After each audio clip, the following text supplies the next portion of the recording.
Bonsoir, bonjour. J'ai été coupé malheureusement à cause de certainement un signalement abusif. Voilà, donc je disais, en parlant de la monarchie gabonaise, qui est déjà en place, bien sûr, je disais comme par hasard, on a vu la naissance des nouveaux profils spécialistes de la Talakou, qui ont germé un peu partout dans le net, pour venir nous présenter cette personne du nom de Noureddin comme étant la désormais personne providentielle qui serait la révélation du mandat d'Ali Bongo, c'est-à-dire la succession dynastique, la succession monarchique. Et pendant ce temps, nous sommes là, on observe. Je vais vous faire un petit cours. Peut-être qu'il y a certaines personnes qui ne savent pas c'est quoi le Gabon. Je vais essayer de m'expliquer. C'est quoi le Gabon?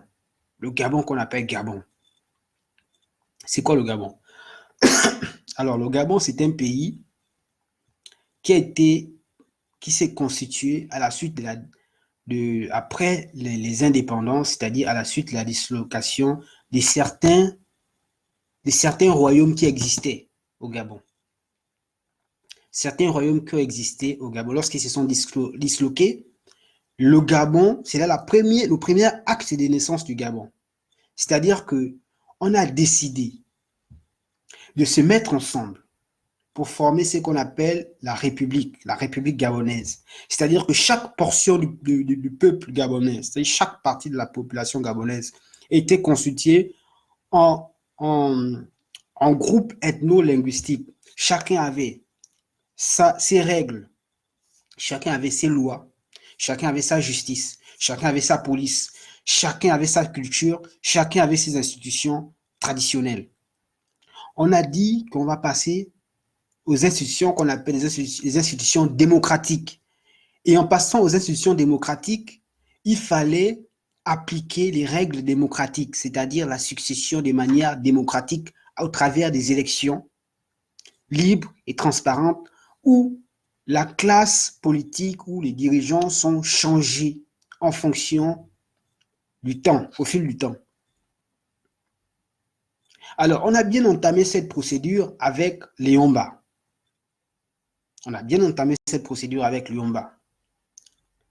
Après la mort de Léomba, la France nous a imposé un agent secret, un espion, appelé Omar Bongo.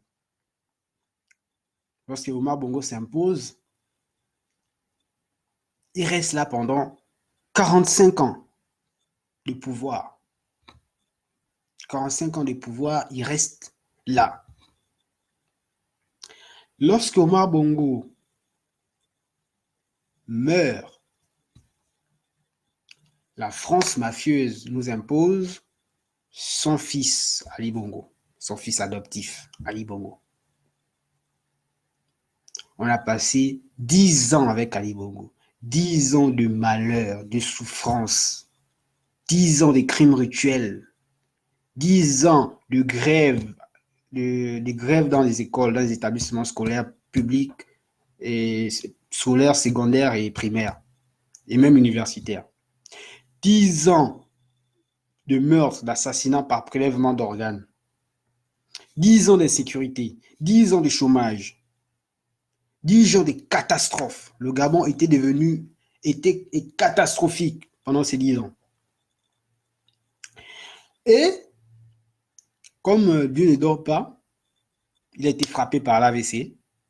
On ne sait pas s'il vit, on ne sait pas s'il est mort, mais on sait juste que ce n'est pas lui qui prend les décisions parce qu'il n'a plus les capacités physiques et intellectuelles pour prendre une quelconque décision. La preuve en est qu'il n'a jamais fait une interview depuis son pseudo-rétablissement. Et comme ils ont joué sur ça, ils ont gagné du temps, et ils ont trouvé l'astuce en disant, il faut toujours continuer à jouer avec l'image d'Ali Bongo, mais il faut commencer à changer celui qui prend les décisions. C'est-à-dire que l'intervention de la France mafieuse a encore été là. Ils nous ont imposé un pseudo-régent qu'on appelle Mohamed VI, qui était un roi, qui est le roi du Maroc. Et après ce régent, voilà maintenant qui nous impose Noureddin, le Marocain de 27 ans, qui a pour profession et pour seule expérience professionnelle d'avoir géré une boîte de nuit ou un bar ou un restaurant, je ne sais plus trop. Donc, ce gamin de 29 ans, ce Marocain de 27 ans, ce gamin de 27 ans est devenu, comme par enchantement, le vice-président de la République par ses attributions, vu qu'il seconde le président dans la prise de décision, vu qu'il ne rend de compte qu'au président de la République, et vu qu'il veille à l'application de toutes les décisions de la gestion du pays, il est de facto vice-président de la République, rien que par ses attributions. Un gamin de 27 ans dont le parcours scolaire n'est pas assez clair, dont l'expérience professionnelle n'est pas prouvée, n'est pas avérée, dont les compétences politiques et techniques n'ont jamais été démontrées, va devenir le second, après Ali Bongo, dans la gestion des affaires de notre pays. Non mais attends, même dans nos entendements de Gabonais anesthésiés que nous sommes devenus, comment vous prenez ça? Même dans votre entendement, vous qui me suivez, vous qui me regardez, vous qui aimez le Gabon, comment vous prenez ça? Est-ce que selon vous, en tant que peuple gabonais, on doit accepter une telle chose? Ou est-ce que selon vous, une telle chose mérite une réaction, une réponse? Face à une telle situation mérite une réponse sérieuse. Parce que je vous ai fait le récapitulatif de ce qu'on nous a fait et ce qu'on a supporté. Maintenant, avec cette énième violation de nos règles de base, de bien vivre, de cohésion nationale et de paix, parce que ça c'est une violation des règles de paix et de cohésion nationale. Après cette énième violation, est-ce que, selon vous, vous pensez que on doit perpétuer, ça doit continuer, ou bien vous pensez qu'il faut des réactions, il faut une réaction ferme face à une telle situation? Voilà, ça c'est une question que je laisse comme ça, en suspens. Revenons maintenant à nous. Autant que nous sommes en tant que Gabonais, on aspire à un mieux-être. On aspire à une évolution. On aspire à un bien-être social. Comme tout être humain sur la terre. Sur tout être humain sur la terre. Maintenant, toi en tant que Gabonais, toi qui vis au Gabon, quelles sont les perspectives d'avenir? Quelles sont les perspectives d'évolution? Quelles sont les perspectives que ton pays t'offre en tant que Gabonais, en tant que citoyen d'un pays? Quelles sont les perspectives que ton pays t'offre? Sur le plan, on va partir du basique, sur le plan de l'éducation nationale, quelles sont les perspectives que tu as? On va dire, ok, tu peux arriver jusqu'en terminale et après la terminale, tu vas où? Sur le plan sanitaire, de la santé, quelles sont les perspectives que ton pays t'offre? Rien du tout. Sur le plan du logement, rien du tout. Sur le plan de l'emploi, rien du tout. Est-ce que tu as la sécurité sociale? Rien du tout. Est-ce que tu as la sécurité routière? Rien du tout. Est-ce que tu as la sécurité tout simple? Rien du tout. Est-ce que tu as la liberté de circuler? Non. Parce que le simple fait du manque des routes amène une restriction à une liberté fondamentale, c'est-à-dire celle de circuler librement dans ton pays. Tu ne peux pas le faire parce qu'il n'y a pas de route. Qu'est-ce qu'il y a au Gabon qu'on peut dire que ces gens-là qui sont au pouvoir depuis 40 ans nous ont apporté telle chose? Qu'est-ce qu'on peut dire? Depuis 50 ans même, pardon. Il n'y a rien. Rien n'existe. C'est-à-dire que dans leur perspective, de transmission de pouvoir dynastique, ils ont la philosophie de perpétuer la misère des Gabonais. Parce que ça a été déjà prouvé. 40 ans, 50 ans, c'est largement suffisant pour prouver qu'on est incompétent. On n'a pas besoin on n'a même pas besoin de 50 ans. Même en 2 ans, on peut prouver déjà qu'on est incompétent en matière de gestion des affaires d'un pays. Bon, Ali Bongo est là depuis un peu plus de 10 ans. Parce qu'il a commencé bien avant, même quand il était au ministère des Affaires, ministère de la Défense. Donc, il est là depuis un bon bout de temps. Il a prouvé son incompétence, sa nullité, son incapacité à gérer quoi que ce soit. Son père était là pendant 42 ans. Il a prouvé la même chose. Et maintenant, c'est le petit-fils. Son fils maintenant, le petit-fils qui est là. Selon vous, quelles sont les perspectives d'avenir que vous pensez avoir dans cette monarchisation du Gabon? Parce qu'on va d'échelon en échelon. De Ali Bongo à Omar Bongo, c'était 10 puissance 2. Ali Bongo, c'est monté à 10 puissance 10. Et là, le fils, ce sera 10 puissance 100. Vous comprenez ça? Et voilà. Chacun a l'impression de vivre dans son petit confort en disant, bon, moi, je suis peut-être en étranger. Moi, je suis au Gabon, j'ai un poste, j'ai un travail, je suis bien, j'arrive à subvenir à mes besoins. Ça, c'est le confort superficiel dont vous croyez avoir acquis. Ça, c'est le confort dont vous êtes persuadé que c'est ça qui détermine un citoyen, c'est ce qui détermine la vie d'un citoyen. Ça, c'est le confort illusoire qu'on vous a, que certaines personnes n'aiment pas tous, que certaines personnes ont. Mais ce confort prend fin lorsque vous vous rendez compte qu'en fait, quand on est au Gabon, on n'est pas en sécurité. C'est-à-dire que la dictature vient nous trouver à la maison. C'est-à-dire que lorsque le voleur ou le braqueur vient chez toi, jusque dans ta maison, pour tenter de te dérober quelque chose, ça, c'est le prix à payer de la dictature. C'est le prix à payer de l'incompétence des Bongos. Parce que le voleur qui quitte là, de la rue ou de là où il est, pour venir te voler, il est aussi victime par le manque d'emploi, par le manque d'éducation, par le manque de perspectives d'avenir, par le manque de structure sociale. Il est victime, autant que toi, de la dictature. Toi, tu seras victime parce que peut-être il va vouloir t'assassiner, peut-être il va te dérober quelque chose. Tu seras directement victime de la dictature, déjà par l'insécurité et aussi par le manque qu'il y a chez les autres. Vous êtes deux victimes de la dictature. C'est-à-dire que la dictature quitte de la rue, de là où c'est, pour venir te trouver chez toi. Malgré le fait que tu ne dises rien, malgré le fait que tu fermes ta gueule, malgré le fait que tu te contentes du peu que tu as. La dictature vient te trouver chez toi. On est d'accord?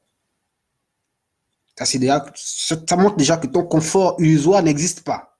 C'est-à-dire que tu n'as pas de sécurité. Maintenant, il y a d'autres qui ont le confort en disant, bon, écoutez, moi, je ne me mêle pas des politiques. Je n'irai pas en prison, on ne va pas me tuer. Je ferme juste ma bouelle. Ça, c'est aussi un autre confort illusoire. Je ne te mêle pas des politiques, d'accord. Je ne te mêle pas des politiques, d'accord. Tu ne veux pas parler de politique, d'accord. Ok. Le jour où tu vas aller à l'hôpital, que les gens qui sont à l'hôpital ne vont pas t'accueillir comme il faut. Le jour où tu vas aller à l'hôpital, qu'il n'y ait pas de médicaments, il n'y ait pas de lits, il n'y a pas de médecins, et que tu es obligé de souffrir là, ou bien que au final, bien, tu amènes quelqu'un d'urgence à l'hôpital et la personne meurt par manque de structures sanitaires, là, tu deviens aussi une victime de la dictature. Là, tu te rends compte qu'en fait, ma posture de neutre, ou bien de je vais encore faire comment, ne m'épargne pas des affres de la dictature parce que la dictature n'épargne personne.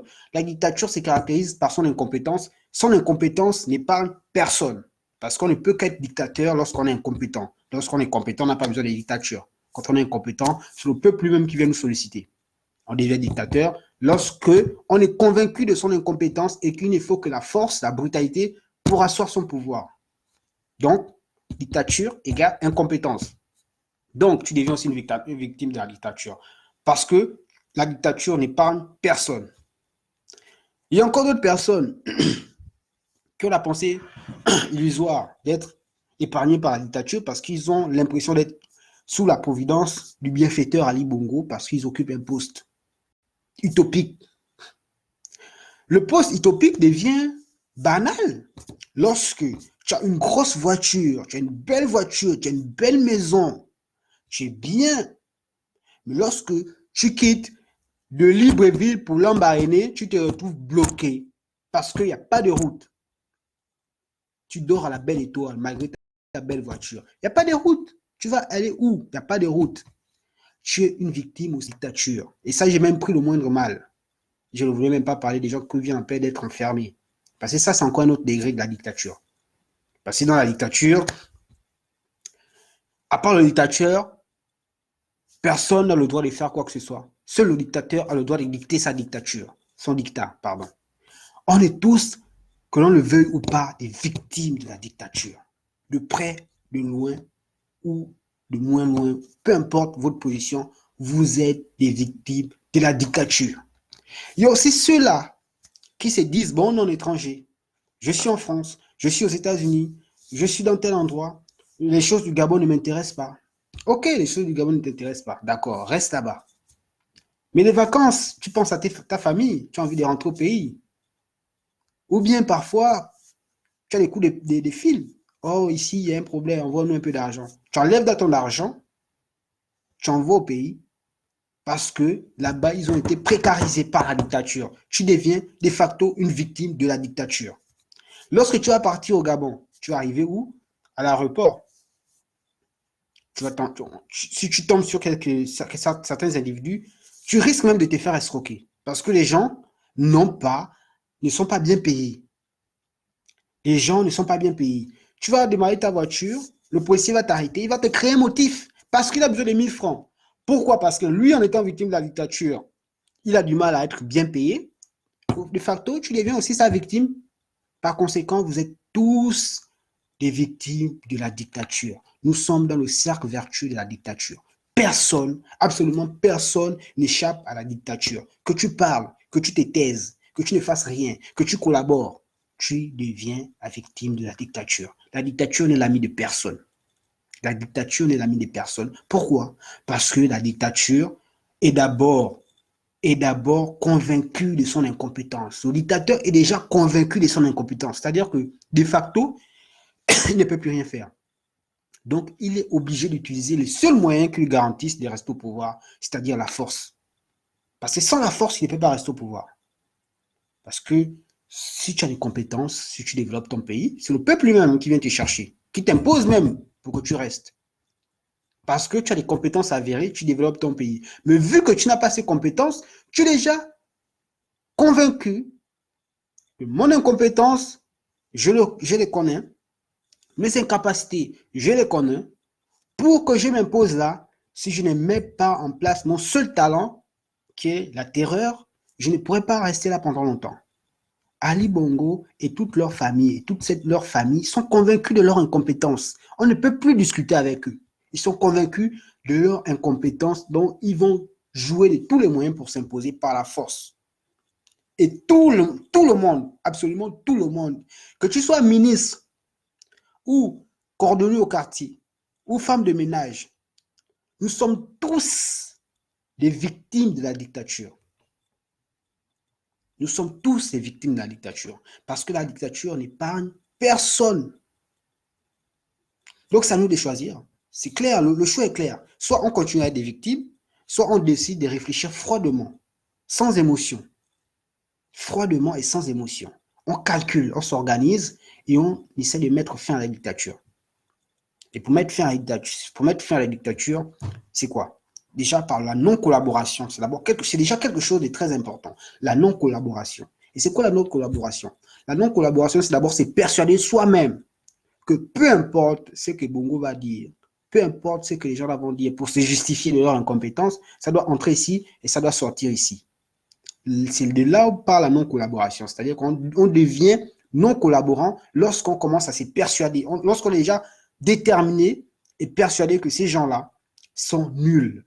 Ils ne savent rien faire d'autre que la violence. Donc la non-collaboration commence par là.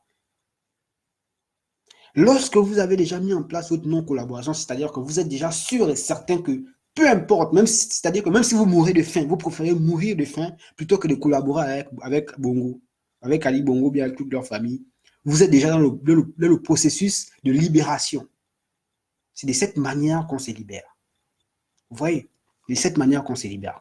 Donc, comme je disais, personne n'échappe à la dictature. Nous sommes tous, autant que nous sommes, des victimes de la dictature. Donc, le seul choix que nous avons à faire, c'est soit de continuer à être des victimes, soit d'engager un processus de libération, un processus qui peut être soit long, soit court. Soit long, soit court. Mais l'objectif doit rester le même, c'est libérer de la dictature. C'est libérer de la dictature. Pour se libérer de la dictature, c'est pas compliqué, mais c'est aussi compliqué. C'est compliqué déjà parce qu'il y a le règne de la terreur. Ça, c'est clair qu'il y a un règne de la terreur. Et qu'aujourd'hui, là, personne ne peut s'hasarder à dire qu'il va aller manifester comme ça. Parce qu'il y a le règne de la terreur, la seule façon de manifester sans danger, c'est rentrer dans le maquis. Dans le maquis, c'est prendre des armes et de combattre la dictature. C'est la seule manière de dire que, bon, je m'engage pour quelque chose, même si je meurs, c'est mon choix. Parce qu'aujourd'hui, les gens ne peuvent pas dire qu'ils vont descendre forcément dans la rue pour se faire encore canarder, comme d'habitude. Mais il y a aussi une autre facette qu'on ignore. C'est-à-dire qu'on a un pouvoir immense qu'on ignore. C'est quoi ce pouvoir? Quel est ce pouvoir qu'on ignore qui peut faire trembler la dictature en une journée? C'est quoi ce pouvoir? C'est le pouvoir de la non-collaboration. La non-collaboration, c'est une arme. C'est-à-dire que en Inde, ce qui a fait tomber la dictature britannique, l'occupation britannique, c'est cette puissance, c'est cette force de la non-collaboration. La non-collaboration a commencé comment en Inde? La non-collaboration a commencé par le repli, c'est-à-dire que tous les Indiens sont rentrés dans leur village, dans leur province, dans leur village, partout chez eux. Les capitales étaient presque vides. Les Indiens ont dit, on ne va pas acheter aucun produit des Anglais. C'est-à-dire que tous les magasins des Anglais étaient répertoriés. Chaque magasin était répertorié. Parce que les Anglais, ils venaient faire du business. Ils avaient des entreprises, ils avaient des choses. Donc, ils vendaient ça aux Indiens parce que c'est le pays des Indiens. Il n'y avait que des Indiens pour consommer. C'est la même chose qu'au Gabon. C'est le pays des Gabonais. Il n'y a que des Gabonais pour consommer. Donc, les Indiens ont dit, bon, on ne va plus consommer. Vu que vous ne voulez pas quitter de chez nous, okay, on ne consomme plus vos produits. On va consommer chez nous. Donc, les gars, ils se sont lancés.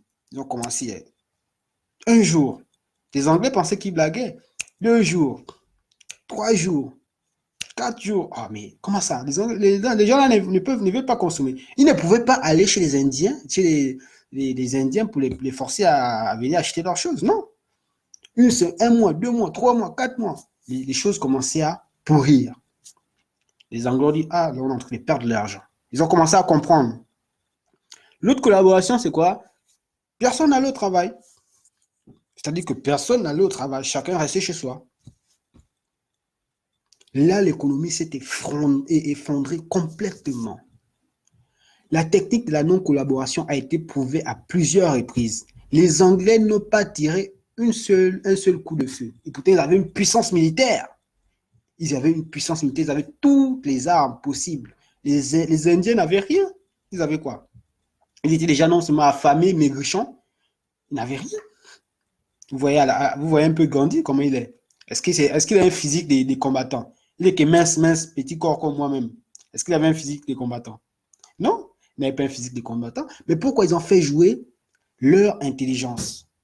Leur intelligence, la non-collaboration. On n'a pas besoin de prendre des armes pour faire tomber la famille Bongo. C'est à nous de dire non. Est-ce qu'on est obligé d'accepter de nous faire diriger par ces gens-là? C'est à nous de dire non. À chaque fois que vous partez travailler le matin, vous collaborez avec eux. Vous êtes des complices de la dictature.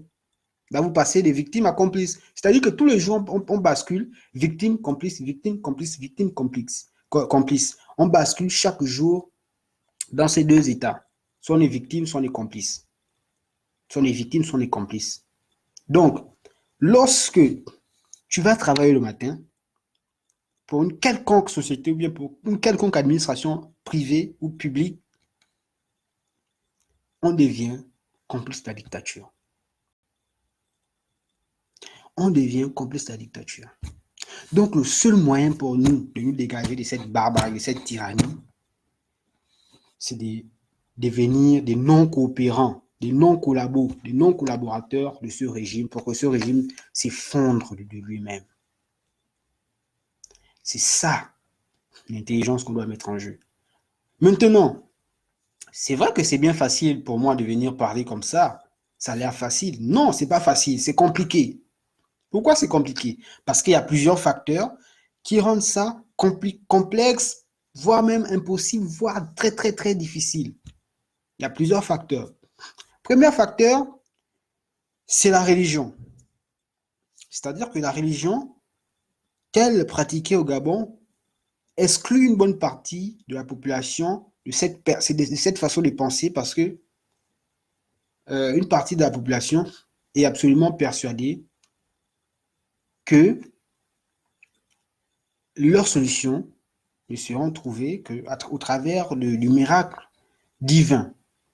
Donc ces gens sont pour la plupart apolitiques dans un sens où ils concentrent toute leur énergie à la supplication à Dieu pour que Dieu résolve tous leurs problèmes.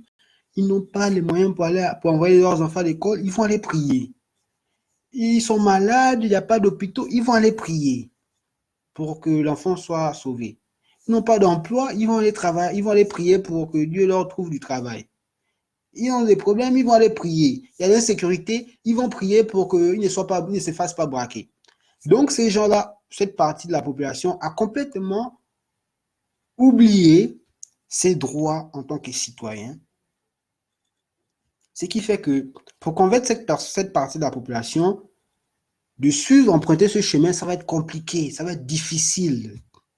Donc, il faudrait déjà commencer à sensibiliser cette catégorie de la personne que leurs problèmes sociaux, bien sûr, on a une partie spirituelle en nous, on peut être des spirituels, mais nos problèmes sociaux sont aussi du fait qu'il y a un système politique qui est là depuis 50 ans, qui nous empêche d'évoluer, qui nous empêche de nous épanouir, qui nous bloque nos perspectives d'avenir, qu'il faudrait penser à se débarrasser de ce système.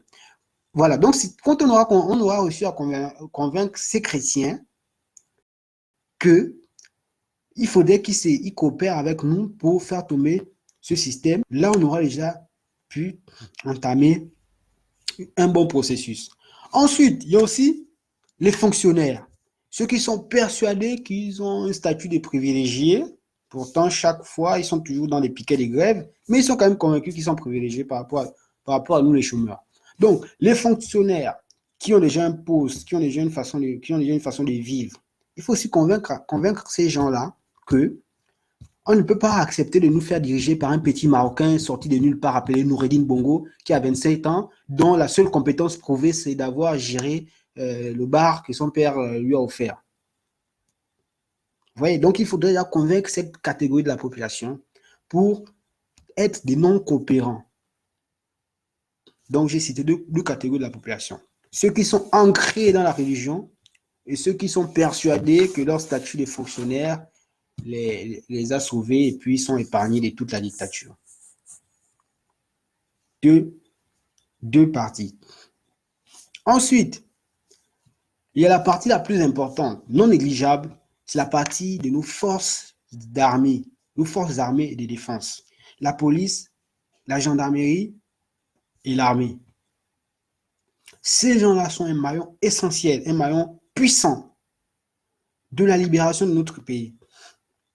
Mais ces gens-là sont à 99% des coopérants de la dictature et des coopérants très efficaces de la dictature. Et ils sont même le pilier de la dictature. Parce que sans eux, la dictature n'a aucune chance de survivre. Donc, comment on va convaincre à nos frères, à nos sœurs, à nos pères, à nos mères, à nos tantes, à nos oncles qui sont là les corps habillés pour leur dire regardez ce que le pays est devenu. Regardez votre situation. Regardez comment vous vivez. Là, c'est aussi un défi.